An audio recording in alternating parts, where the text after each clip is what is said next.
how stubborn floodwater can be. I see the floodwater sitting and just the little pieces of the corn. You know how when corn is growing and it's doing well, it begins to get all bushy and spiky at the top when the ears start to come?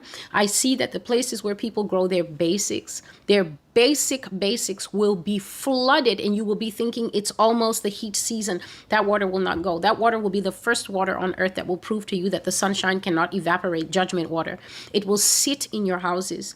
It will sit on your land. You will not reap a harvest that year. You will eat what is inside cans and start to pray. Because America is your God. The real God in heaven you have no regard for. You only want to open your mouth and try to stuff God's judgment back in his mouth. You will get a 2-for-1. America will get hers, and then you of the foreign nations that constantly lift her up and proclaim she can never be judged because she is God's favorite. God will judge the favorite, and then he will judge the favorites plus one. This is the word of the Lord.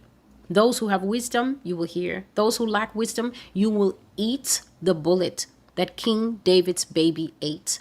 The baby was blameless. The baby, Bathsheba's first baby with David, did nothing.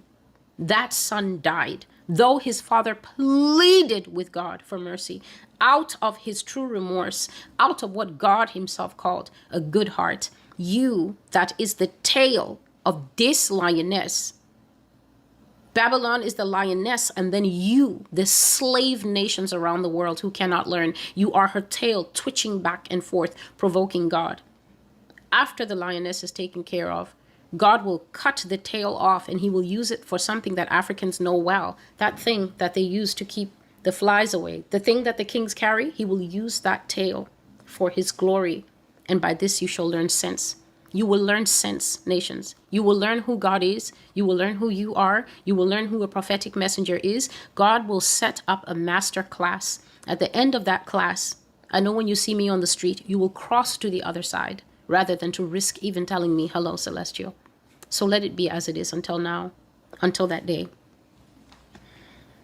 So God was showing me that despite what the entire world thinks, President Donald Trump, or ex-President Donald Trump, Donald J. Trump, was going to lose his life, and that was going to be a powder keg, a tinderbox, just as World War I was set aflame because of Archduke Ferdinand's premeditated assassination at the hand of conspirators.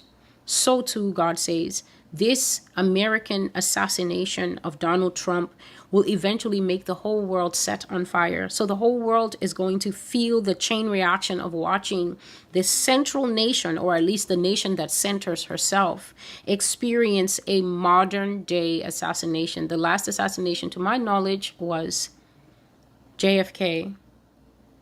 So God says that the consequences flowing from this interruption will have its own repercussions, and that the reader, I was talking to those who would read the prophecy, I will make sure to leave the link for you, should read what God is saying and beware for changes on the horizon.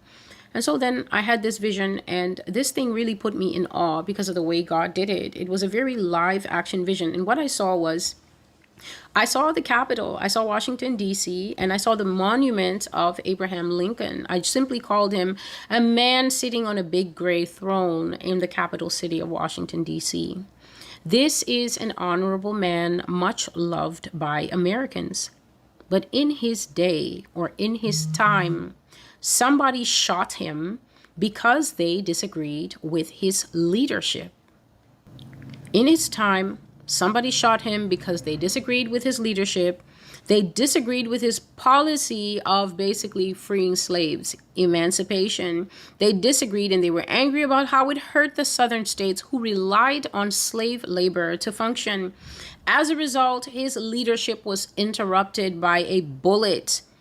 President Abraham Lincoln's term was cut short. He was not killed by one man. One man pulled the trigger, but it was the work of many men who all agreed that he had to die because he wouldn't listen to them when they told him that he should stop with the process of emancipation. I repeat, President Lincoln's policies got him killed, not personal vendettas or any hatred of him personally. This is crucial to understanding this message. And so the vision that I saw is basically, I saw that big seat, that big stone seat that is there in DC of Abraham Lincoln. And as I was looking at the seat, Abraham Lincoln came to life. The stone statue basically came to life. And this man has such a calm demeanor about him. But he had a heavy looking face, meaning that his expression looked sad and tired. And he looked at me as if to say, and this is the message that was communicated to my heart when this statue came to life. The statue basically looked at me as if to say, so what's new? They did it to me, didn't they? They have done it before, and they will do it again. And I wrote, he is alive as he communicates this thought. But then he turned back to stone, and his eyes looked back out over the Washington Monument. And he's looking, but I know that that moment where he came to life is gone, and his eyes are not seeing anything anymore. And so you are seeing God representing here through God's own dramatic devices that I do not control. I do not give myself the dreams that I have. To those who say to me after I share my dream, but why did you do this instead of doing that? It's because I was dreaming. Wisdom person. It's because I was sleeping at the time that I'm not exercising on controlling my cognitive function. That is the time, if you would bother to read the book of Job, Job 33, I think it is, 15 to 18, where God communicates to men. He seals their instruction. He puts wisdom into the hearts of some, and he turns others away from their desire, which means that many times people do have dreams where God is warning them about things that will happen to them, but unfortunately they wake up and they dismiss it, and then the things do happen to them. Why? Because God gave you the wisdom, but you didn't allow him to seal your instruction. So I don't control the dreams that I have, and God is always making his mind and his thought known to me. There are hundreds of dreams on the Master's Voice Prophecy blog. There's also hundreds of visions. There's also hundreds of